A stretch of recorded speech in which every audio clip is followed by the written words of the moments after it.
Sa mundong puno ng ingay at pagkagambala, madalas tayong nababalot ng sandamakmak na pag-isip, responsibilidad, at impluensya sa labas na humihila sa atin sa iba't ibang direksyon. Ginagawa nitong mahirap marinig ang tinig ng Diyos sa gitna ng lahat ng kaguluhan. Gayunpaman, nais ng Diyos na makipag-usap sa iyo sa kabila ng mga abala.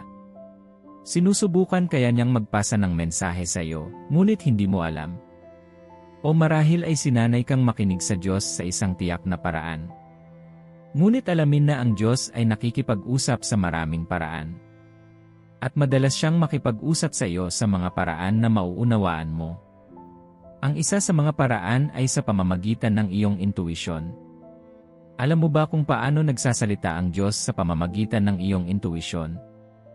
Hindi na kailangang magpanik kung hindi mo alam dahil ilalantad sa iyo ng video na ito ang katotohanan ito. Susuriin namin ang mga palatandaan na sinusubukan ng Diyos na makipag-usap sa iyo sa pamamagitan ng iyong intuisyon. Manatili hanggang sa dulo ng video na ito at mag-subscribe sa aming channel sa YouTube. I-click ang notification bell para makakuha ng mga update sa tuwing may na-upload na bagong video. Pagpalain ka ng Diyos habang ginagawa mo ito. Maglatag tayo ng pundasyon para sa mensaheng ito sa pamamagitan ng pag-unawa sa ibig sabihin ng intuisyon. Ang intuisyon ay isang siko sa loob ng iyong puso o isang tahimik na boses na nag-uudyok sa iyo patungo sa ilang mga aksyon at desisyon. Ito ay maaaring ilarawan bilang ang kakayahang maunawaan ang isang bagay nang hindi masyadong nag-isip tungkol dito o gumagawa ng anumang pagsisiyasat. Ibinigay sa atin ng Diyos ang pakiramdam na ito bilang isang paraan upang mas maunawaan ang kanyang mga paraan. Ang intuition ay parang isang flash ng insight o gut feeling na nagbibigay sa iyo ng agarang kalinawan. Alam mo ba ang pinakakahanga-hangang aspeto ng iyong intuition? Ito ay gawain ng banal na espiritu. Sinabi ni Jesus sa Juan 16:13, ngunit kapag dumating na siya, ang Espiritu ng Katotohanan, papatnubayan niya kayo sa buong katotohanan. Hindi siya magsasalita sa kanyang sarili. Magsasalita lamang siya kung ano ang kanyang naririnig, at sasabihin niya sa inyo ang mga darating pa. Nakikita mo ba yun? Ang iyong intuition ay pinalakas ng banal na Espiritu, na nagpapaalam sa iyo ng mga bagay na nangyayari sa paligid mo na maaaring hindi alam ng iba. Ibinigay ng Diyos ang channel na ito ng mga tagubilin para sa iyo dahil hindi kanya gustong iwanan na mag-isa sa buhay. Siya ay nagsasalita sa iyo kapag kailangan mo ng patnubay, kapayapaan, kaaliwan, at paghihikayat sa pamamagitan ng tulong ng banal na Espiritu. Inilipat ng banal na Espiritu ang mensahe ng Diyos sa iyong puso bilang isang intuisyon. Ito ang dahilan kung bakit binalak mong maglakbay ngunit biglang naramdaman na hindi na pupunta. Iyon ang dahilan kung bakit ka iniimbitahan para sa isang panayam ngunit nagpasya na huwag pumunta.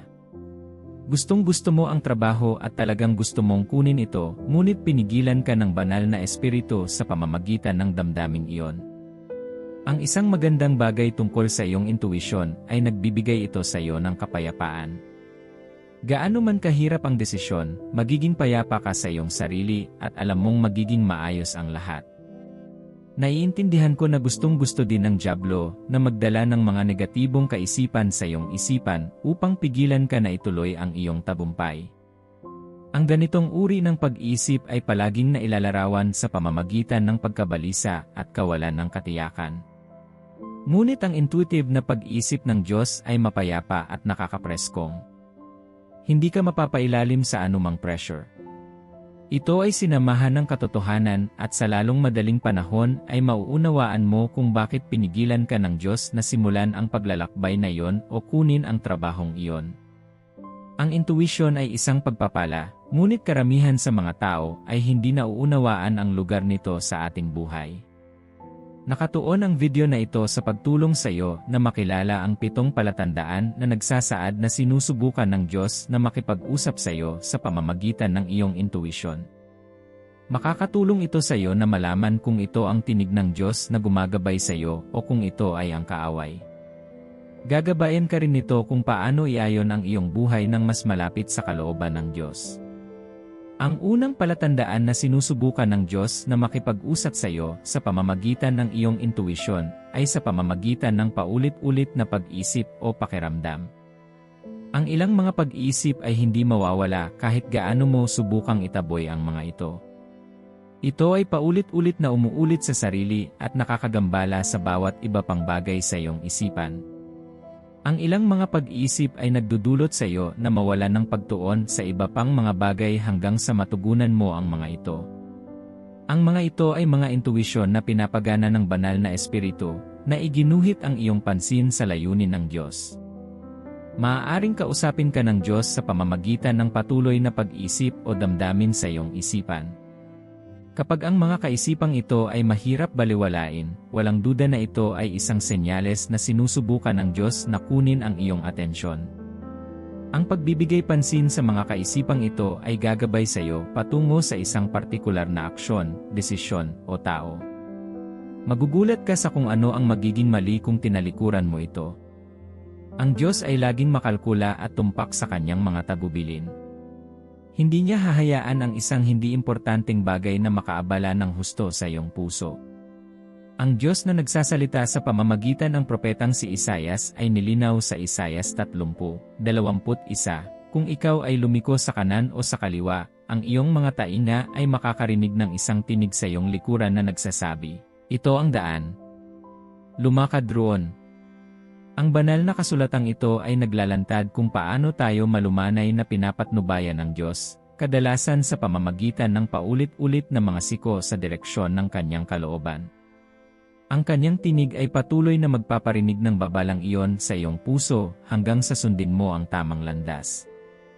Alalahanin ang karanasan ni Samuel sa 1 Samuel Kabanata 3. Siya ay bata pa lamang na naglilingkod sa templo ng Diyos sa Shiloh. Kahit napakaliit ng kanyang pangunawa, patuloy siyang tinawag ng Diyos hanggang sa maitama niya ito. Minsan maaari mong baliwalain ang ilan sa mga tagubiling ito dahil parang hindi makatwiran ang mga ito. Isipin na tatawagan ang isang kaibigan na kausap mo lang sa telepono. Hindi mo nakalimutang sabihin sa kanya ang anumang bagay, ngunit nadama mo ang mabigat sa iyong espiritu na dapat mong tawagan sila pabalik. At kapag sinunod mo ang boses na iyon, napagtanto mong nasa panganib sila at ikaw lang ang maaaring tumulong. Noong una, naramdaman mong hindi na kailangan. Ngunit sa patuloy na pag-uudyok na iyon, napagtanto mo na ang Diyos ang nag-udyok sa iyo na gawin ang tawag na iyon upang makapagligtas ka ng isang buhay. Minamahal, ang iyong intuisyon ay hindi kasinungalingan. Ang Diyos ay nagtuturo, nagbabala, nagtuturo, at naghihikayat sa iyo sa pamamagitan ng paulit-ulit na pag-isip sa iyong puso. Sundin ito at makakakita ka ng mga kababalaghan. Ang pangalawang paraan ng pakikipag-usap ng Diyos sa iyo sa pamamagitan ng iyong intuisyon ay ang biglaang kalinawan o pananaw. Ang isa sa pinakamalalim na paraan upang makipag-usap sa iyo ang Diyos ay sa pamamagitan ng insight, isang pangunawa, isang ideya na walang pag-aalinlangan na ang desisyon na gagawin mo ay ang paraan sa iyong problema. Ito ay kadalasang nararanasan kapag nahihirapan sa isang desisyon o problema. Ang kalinawan na ito ay kadalasang dumarating nang hindi mo inaasahan, na nagbibigay ng mga sagot o solusyon na hindi mo pa napag-isipan noon. Ang insight na mayroon ka ay isang funksyon ng direktang pagtugon sa iyong mga panalangin. Sinasabi ng Job 32:8, ngunit ang espiritu sa tao, ang hininga ng makapangyarihan sa lahat, ang nagbibigay sa kanya ng pangunawa. Ang banal na espiritu ang nag-ilaw sa iyong isip ng karunungan at pangunawa. Binibigyan kanya ng pag-unawa sa kung ano ang gagawin kapag nakatagpo ng isang hindi kasiyasyang sitwasyon. Ang kwento ni Solomon at ng dalawang babae ay isang kwento na nagpahayag ng lakas ng kaunawaan at kalinawan. Sinabi ng Biblia na binigyan ng Diyos si Solomon ng karunungan, mahusay na kaunawaan, at lawak ng pangunawa na kasing dami ng buhangin sa dalampasigan. Ipinapaliwanag nito kung paano siya nagbigay ng malalim na paghatol tungkol sa mga pagtatalo sa pagitan ng mga babaeng ito na nakatira sa parehong bahay. Sabay silang nagkaroon ng anak. Ngunit sa kasamaang palad, isa sa kanila ang nawalan ng anak noong gabi. Gumawa siya ng malupit na plano sa pamamagitan ng pagpapalit sa kanyang namatay na anak sa anak ng ibang babae na mahimbing na natutulog. Nalaman agad ng babae pagkagising niya na hindi niya anak ang namatay na bata. Sumiklab ang isang away at iniharap nila ang kaso sa harap ni Haring Solomon. Ang kamangha-manghang bahagi ay si Haring Solomon ay hindi kailanman nagpahinga upang mag-isip at magpasya kung ano ang gagawin sa sitwasyon. Alam niya kaagad kung paano lalabas ang katotohanan. Sa pamamagitan ng banal na pananaw at kalinawan, nauunawaan niya ang babaeng nagmamay-ari ng buhay na bata nang hindi kumukonsulta sa anumang orakulo o nagtatapon ng marami. Napakalinaw ng karunungan ng Diyos na hinding-hindi ito mapag-aalinlanganan. Isipin ang pagdarasal at paghanap sa mukha ng Diyos tungkol sa perpektong kapareha sa buhay para sa iyo. Napakaraming perpektong pagpipilian at talagang nalilito ka kung sino ang perpektong tao para sa iyo. Habang nagninilay-nilay sa iyong office desk balang araw, binibigyan ka ng Diyos ng insight tungkol sa tamang tao. Parang kislap lang ng liwanag at nawala ang kalituhan. Nauunawaan mo na ngayon kung ano ang kailangan mo sa iyong buhay at alam mo kung sino ang nagdadala ng gayong mga katangian. Ang Diyos ay madalas na nagsasalita sa mga sandaling ito ng kaunawaan, hindi sa pamamagitan ng mahaba-habang pangangatwiran, ngunit sa pamamagitan ng isang biglaang pag-alam na tumutulong sa iyo na i-navigate ang mga komplikado ng buhay. Ang ikatlong senyales na nakatanggap ka ng tagubilin mula sa Diyos sa pamamagitan ng iyong intuition, ay kapag nakakaramdam ka ng malalim na pakiramdam ng kapayapaan sa loob. Kapag humarap ka sa isang desisyon o hamon at nakaramdam ka ng matinding kapayapaan sa iyong espiritu, sasabihin sa iyo ng Diyos na magiging maayos ang lahat. Minsan ang mga pangyayari na iyong kinalalagyan ay tila hindi ito nabibigyang katwiran. Ang lahat ay tila magulo, ngunit ikaw ay napakatahimik at mapayapa. Hindi ka naabala sa anumang paraan tungkol sa bagyo sa iyong buhay. Maaaring nag-aalala ang ibang tao tungkol sa iyo, ngunit hindi mo nakikita ang problemang inaalala nila. Iyon ay dahil ang kapayapaang ito ay hindi batay sa panlabas na mga kadahilanan. Ito ay isang kapayapaan na higit sa lahat ng pangunawa. Ipinaliwanag ng Biblia sa atin ang ganitong uri ng kapayapaan sa Filipos 4:7, at ang kapayapaan ng Diyos, na higit sa lahat ng pagkaunawa, ay magbabantay sa inyong mga puso at sa inyong mga pag-isip kay Kristo Jesus. Ang kasulatang ito ay nagpapatunay na kung ang pinagmumulan ng iyong kapayapaan ay matutunton sa anumang bagay maliban kay Jesus, hindi ang Diyos ang nagsasalita sa iyo. Ipapakita ng Diyos ang kanyang presensya sa iyong sitwasyon sa pamamagitan ng pagbibigay sa iyo ng kapayapaan sa gitna ng bagyo. Naaalala mo ba noong naglalakbay si Jesus kasama ang kanyang mga alagad sa isang bangka?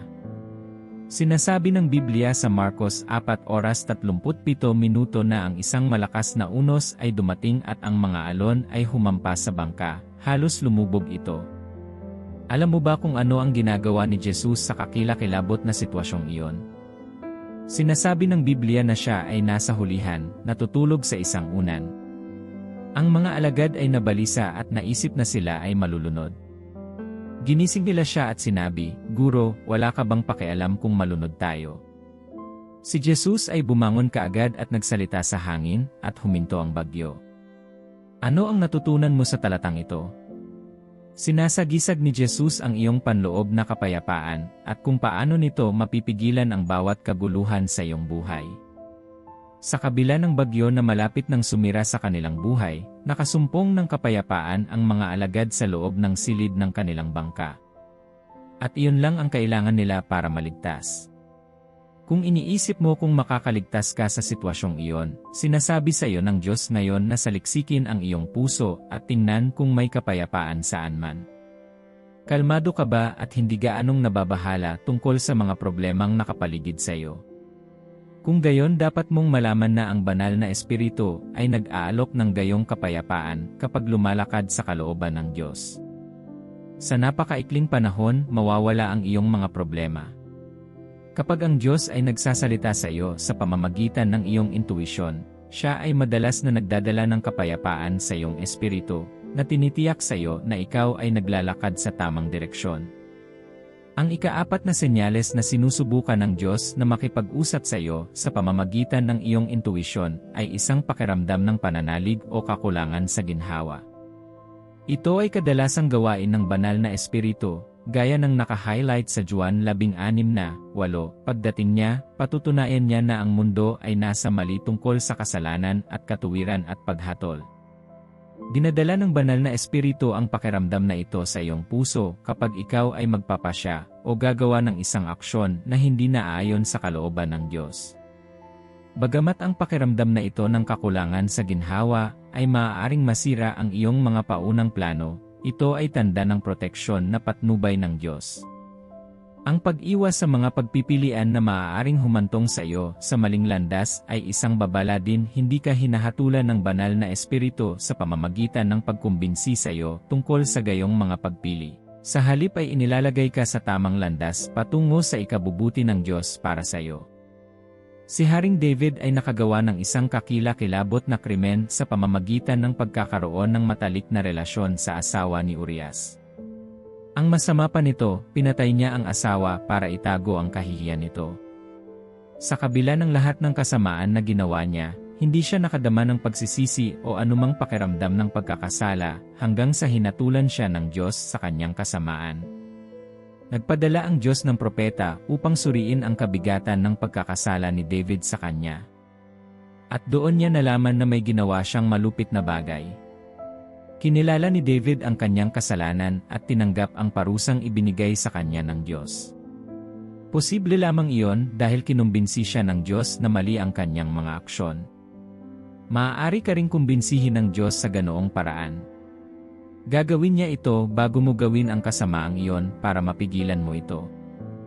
Huwag mong sadyaing sumuway para magsisi ka sa huli. Makinig sa kakulangan sa ginhawa sa iyong puso at masigasig na sumunod. Ang discomfort na ito ay kung paano ka kinakausap ng Diyos kapag gagawa ka ng mahalagang desisyon sa buhay. Isipin na isinasaalang-alang mo ang isang kumikitang pagkakataon sa pamumuhunan, ngunit habang nagdarasal ka at humihingi ng patnubay ng Diyos, nababahala ka tungkol dito. Ang pagkakataong ito ay mukhang kaakit-akit mula sa labas, ngunit isang bagay sa loob mo ang nag-aalangan tungkol dito. Ang discomfort na ito ay ang banal na espiritu na nagsasalita sa iyo, ginagabayan ka palayo sa isang bagay na maaaring mukhang mabuti sa sandaling ito, ngunit sa huli ay hahantong sa pagsisisi o pinsala.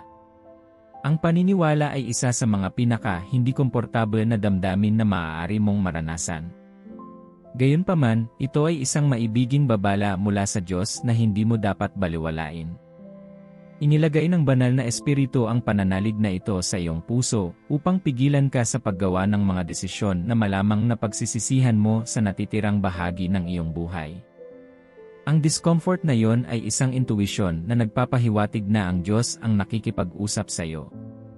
Ang ikalimang paraan ng pakikipag-usap sa iyo ng Diyos sa pamamagitan ng intuisyon ay kapag nakakaramdam ka ng layunin at pagkakahanay.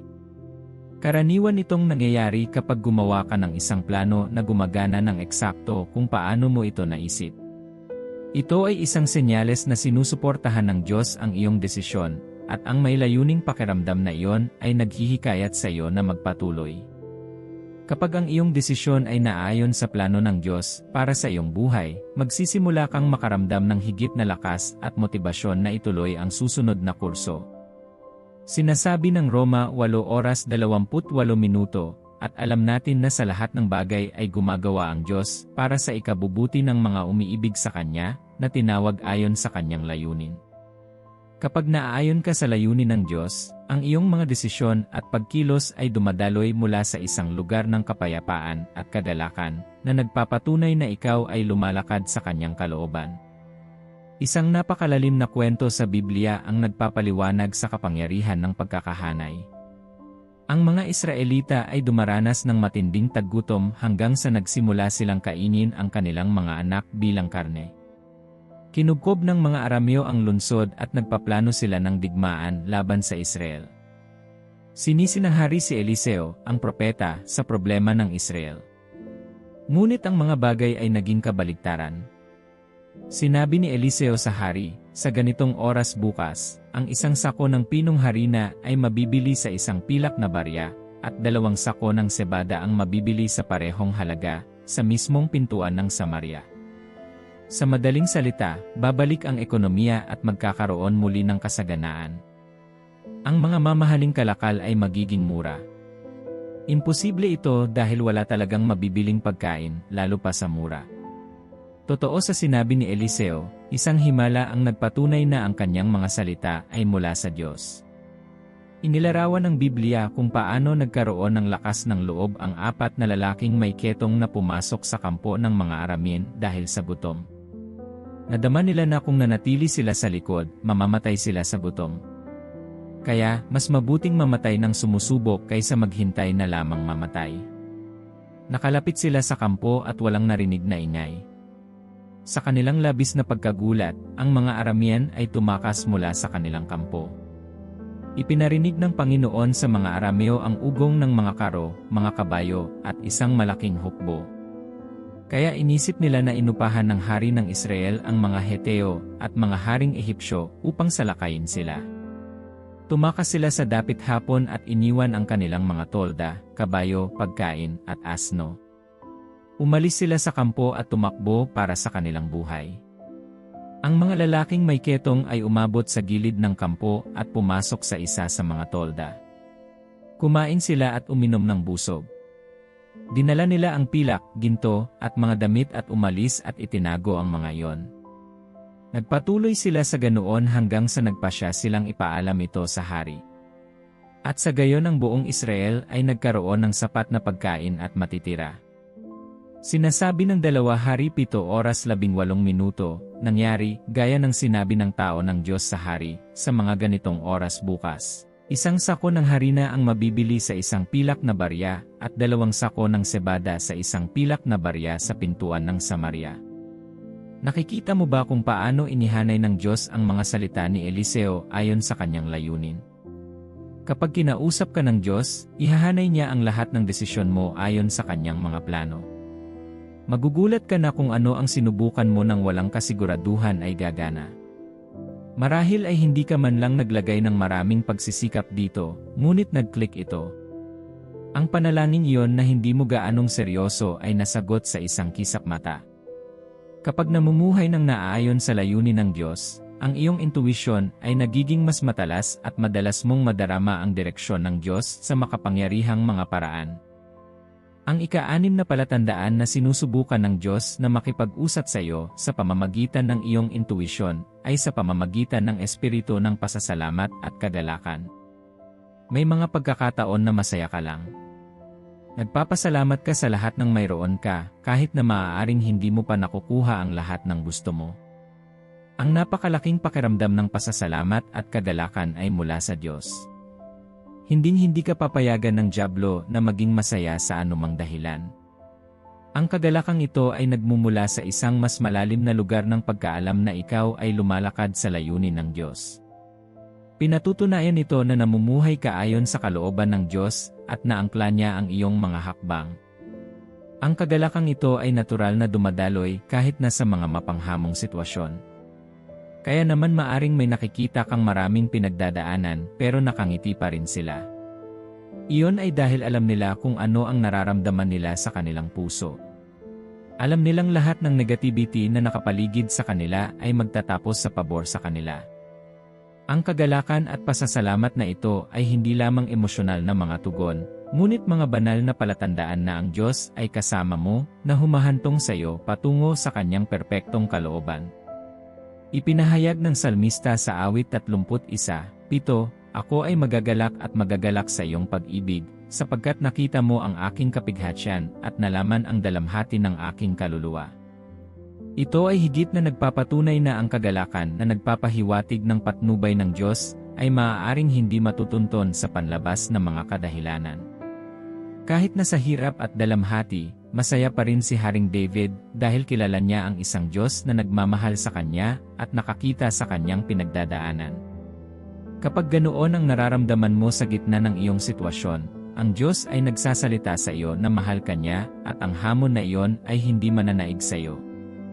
Ang ikapito at huling tanda na ang Diyos ay nakikipag-usap sa iyo sa pamamagitan ng iyong intuisyon ay ang malalim na pagnanais na manalangin o hanapin ang kalooban ng Diyos.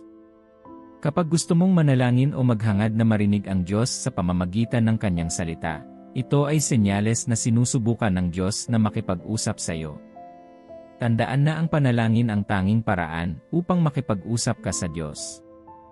Ang pagnanais na ito ay hindi nagkataon. Ang banal na espiritu ang humihila sa iyo palapit sa Diyos upang mas marinig mo ang kanyang tinig at matanggap ang kanyang patnubay. Bago simulan ni Jesus ang kanyang ministeryo, pumunta siya sa ilang at nanalangin sa loob ng 40 araw at 40 gabi. Alam ng Diyos na kailangan niya ang panalangin iyon upang magtagumpay sa layunin ng Diyos para sa kanyang buhay. Ang panalangin iyon ang nagbigay sa kanya ng lakas at lakas ng loob na malagpasan ang lahat ng paghihirap na kinakaharap niya sa kanyang ministeryo. Marahil ay hinihikayat ka ng Diyos na manalangin ng higit pa dahil darating ang tukso sa iyo at kailangan mong maging sensitibo sa espiritual upang madaig ito. Marahil ay naakit ang iyong pansin sa Biblia dahil kailangan mo ng impormasyon sa iyong buhay ngayon. Tandaan, ang Biblia ang pinakamabisang paraan para marinig ng malinaw ang tinig ng Diyos. Ang matinding pagnanais para sa presensya ng Diyos sa pamamagitan ng panalangin at pag-aaral ng Biblia ay isang palatandaan na ang banal na espiritu ay kumikilos sa loob mo, inilalapit ka sa Kanya upang bigyan ka ng direksyon. Ito ay isang intuisyon na hindi mo dapat baliwalain. Mga minamahal, dinala tayo ng Diyos sa pamamagitan ng 7 malalim na palatandaan upang patunayan na Siya ay nagsasalita sa iyo sa pamamagitan ng intuisyon. Nangangahulugan ito na hindi ka dapat magbiro sa intuisyon na iyon mula ngayon. Nagdadala sila ng malalim na mensahe na maaaring matukoy ang kalidad ng iyong buhay at pag-iral sa lupa. Alam mo ba kung ano ang gagawin ng tinig ng Diyos para sa iyo? Makakatulong ito sa iyo na maiwasan ang mga pitfalls na sumira sa iyong buhay magpakailanman. May isang daan na tila matuwid sa isang tao, ngunit ang wakas ay pagkasira. Maaari mong isipin na ginagawa mo ang tamang bagay, ngunit ang dyablo ay umaakit sa iyo sa isang walang katapusang hukay. Sa kanyang walang katapusang pag-ibig at awa, ang Diyos ay bubulong ng isang babala sa pamamagitan ng intuisyon na ito upang iligtas ang iyong kaluluwa. Ang isa pang bagay na tutulong sa iyo ng direksyon ng Diyos na makamit ay ang bilis at madaling tagumpay. Alam ng Diyos kung paano ibibigay sa iyo ang mga resulta na kailangan mo sa buhay ng napakadali. Ang kailangan mo lang gawin ay sumuko sa Kanya at sundin ang bawat tagubilin na ibinigay niya sa iyo. Kung babaliwalain mo ang iyong intuisyon, maaaring makaligtaan mo ang mga utos ng Diyos para sa iyong buhay. Kaya naman parang umiikot ka sa walang katapusang pakikibaka. Ang lahat ay tila salungat sa iyong mga plano at layunin. Ang simpleng paraan sa tagumpay na gusto mong makita ay hayaan ang Diyos na manguna. Bigyang pansin ang sinasabi niya sa iyo at makikita mo kung paano ganap na magbabago ang iyong buhay. Ang tinig ng Diyos ay nagbibigay din sa iyo ng lakas at lakas ng loob na patuloy na ituloy ang iyong mga layunin at huwag sumuko sa iyong layunin. Madalas kang makakaharap sa ilang hamon at maaaring gusto mong sumuko, ngunit kapag narinig mo ang mga salita ng panghihikayat ng Diyos, ikaw ay lalakas na magpatuloy sa pagsulong sa kabila ng mga pagsubok. Para itong isang ama na pinapanood ang kanyang anak sa isang kompetisyon sa paaralan. Ang anak na lalaki ay maaaring maging mahina sa isang punto at maaaring pakiramdam na siya ay natatalo. Ngunit kaagad niyang narinig ang kanyang ama na pumalakpak at nagpapasaya sa kanya. Siya ay lalakas at magpapatuloy sa paglalaro hanggang sa siya ay manalo sa laro. Mabilis kang susuko kung ang tinig ng Diyos ang hindi mo pinagmumulan ng lakas. Wala nang masasarap pa sa pakiramdam kaysa malaman na lumalakad ka sa layunin ng Diyos para sa iyong buhay. Alam mong tama ang iyong ginagawa at magkakaroon ng reward para dito balang araw. Ang damdaming ito ay mapapatunayan lamang sa pamamagitan ng salita ng Diyos. Ang Diyos lang ang makakapagsabi sa iyo kung nabubuhay ka sa isang epekto o sinasayang mo ang iyong pag-iral sa mundo. Iyon ang dahilan kung bakit dapat kang kumapit sa Diyos at umasa sa iyong intuisyon upang malaman kung ikaw ay nasa tamang landas. Minamahal, sa lahat ng iyong ginagawa, siguraduhing sensitibo ka sa pangunguna ng Diyos. Masyado kanyang mahal para makita kang naliligaw sa buhay na ito. Ang Diyos ay palaging nagsasalita sa atin, ngunit madalas ang kanyang tinig ay tahimik, banayad, at banayad. Hindi tulad ng tinig ng dyablo, ang iyong intuition ay ang kanyang paraan ng paggabay sa iyo, pag-akay sa iyo, at pagdidirekta sa iyong mga landas. Magtiwala sa banal na espiritu na panatilihin ka sa kalooban ng Diyos sa pamamagitan ng pagbibigay pansin sa mga palatandaan na napag-usapan natin sa video na ito, at hinding-hindi mo malilimutan ang iyong paraan sa buhay. Gayon din, tiyaking napatunayan mo ang bawat boses gamit ang salita ng Diyos. Ang kanyang salita ang pangunahing channel ng komunikasyon. Kinausap ng dyablo si Eva sa hardin sa mahinahon at banayad na paraan, kaya nahihirapan siyang makilala na si Satanas iyon. Ngunit kung ikumpara lang sana niya ang mungkahi ng dyablo sa sinabi ng Diyos. Kaya laging tanungin ang iyong sarili, ano ang sinabi ng Diyos sa kanyang salita? Ano ang sinasabi ng Biblia tungkol sa mga kaisipan sa iyong isipan? Naayon ba ito sa kalooban ng Diyos o sa kanyang salita? Gaano man kasarap ang pakiramdam, ikumpara ito sa salita ng Diyos at hinding-hindi ka magkakamali. Manalangin tayo. Ama sa langit, nagpapasalamat ako sa pribilehyo ng iyong salita at pag-access sa iyong boses. Hindi ka tumitigil sa paggabay sa akin sa aking intuisyon sa bawat araw ng aking buhay. Nagdarasal ako para sa higit na pagiging sensitibo sa aking intuisyon mula ngayon. Dalangin ko na tulungan mo akong huwag pansinin ang iyong boses at sundin ang maling landas. Dalangin ko na makakita ng mga mata, makarinig ng mga tainga, at maunawaing puso na makakaunawa kapag kausap mo ako. Dalangin ko ang lakas ng loob na sundin ang iyong mga utos at sumunod sa iyong paraan. Alam ko na maraming beses na maaaring hindi ko lubos na nauunawaan ang direksyon na pinamumunuan mo ako. Hinihiling ko na tulungan mo akong magtiwala sa iyong plano para sa aking buhay at sundin ang mga pahiwatig ng banal na espiritu. Tulungan ang aking pananampalataya at palakasin ang aking loob. Dalangin ko na tulungan mo akong lapitan ang bawat tagubilin na ibinibigay mo sa akin ng may katapangan at kumpiyansa. Alisin ang bawat pagdududa at argumento sa aking puso, Panginoon. Hinihiling ko na tulungan mo akong manatiling sumuko sa iyong kalooban sa lahat ng oras, gaano man ito kahirap. Minsan ang mundo ay maaaring maging masyadong magulo upang mapansin ang mga intuition na iyon. Maaari akong maging masyadong mahina at gusto kong sumuko sa iyong mga utos. Dalangin ko ang biyayang manatili sa iyong mga pangako sa kabila ng mga pagsubok. Ikaw ang aking katulong at ang tanging sandalan ko. Sapat nawa sa akin ang iyong biyaya sa paglalakbay na ito. Nais kong gabayan ka sa lahat ng aking gagawin. Nagdarasal ako para sa banal na pananaw at kalinawan. Dalangin ko na tulungan mo akong malaman ng walang pag-aalinlangan na pinangungunahan mo ako sa isang partikular na paraan. Tulungan akong manatiling sensitibo sa iyong nananatili sa aking buhay at mga desisyon. Hinihiling ko na ang iyong kapayapaan ay laging bumaha sa aking puso. Hayaang ang iyong kapayapaan, na higit sa lahat ng pangunawa, ay patuloy na gabayan ang aking puso sa bawat hakbang ng daan.